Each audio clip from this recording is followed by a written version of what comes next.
فلا مضل له ومن يضلل فلا هادي له أشهد أن لا إله إلا الله وأشهد أن محمدا عبده ورسوله لا نبي ولا رسول بعده أما بعد. Pertama-tama marilah kita panjatkan puji syukur atas kehadirat Allah Subhanahu wa taala yang telah memberikan kita beribu-ribu nikmat, di antaranya nikmat iman dan Islam. Salawat serta salam tak lupa kita curahkan kepada Nabiullah Muhammad sallallahu alaihi wasallam yang telah membawa kita dari alam jahiliyah menuju alam Islamiyah yang seperti kita rasakan pada saat hari ini. Jika kita menengok dan memperhatikan kondisi bangsa Indonesia atau bangsa lainnya, keadaan alam dari yang di atas hingga yang di bawah, di kedalaman bumi yang paling dalam, dari gempa bumi, gunung meletus, banjir, tanah longsor, dan lain sebagainya.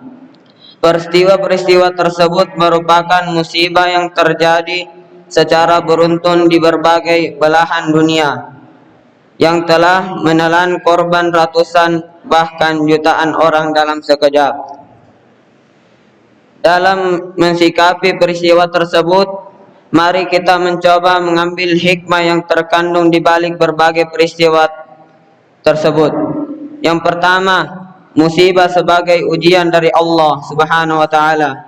Peristiwa yang akan dianggap ujian jika orang yang terkena musibah ini adalah orang-orang beriman kepada Allah Subhanahu wa taala.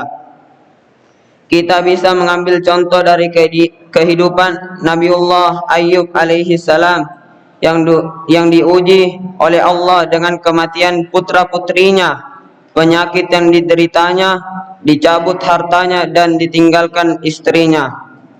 Peristiwa yang kedua sebagai pengganti hukuman di akhirat.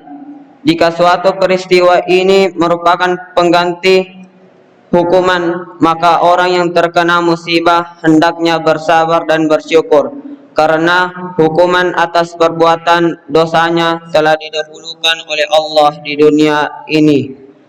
Atas Allah telah meringankan beban siksanya di neraka. Yang ketiga, musibah sebagai azab karena dosa-dosa manusia.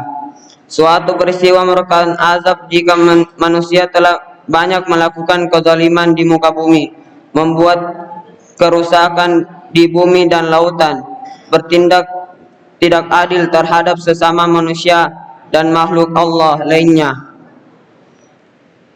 Yang terakhir, musibah sebagai kenikmatan. Suatu musibah akan berarti kenikmatan jika orang yang terkena musibah adalah orang yang beriman dan beramal soleh, karena keimanan yang sering dilakukan seseorang mesti menghadapi ujian dari Allah Subhanahu wa taala. Allah Subhanahu wa taala menguji dari berbagai arah yang tidak disangka-sangka. Maka sabar dan tabah serta selalu mendekatkan diri kepada Allah merupakan kunci kesuksesan bagi mereka yang mendapatkan kenikmatan tersebut. Mungkin hanya ini yang dapat saya sampaikan. Lebih dan kurangnya mohon dimaafkan. Wabillahi taufik wal hidayah. Assalamualaikum warahmatullahi wabarakatuh.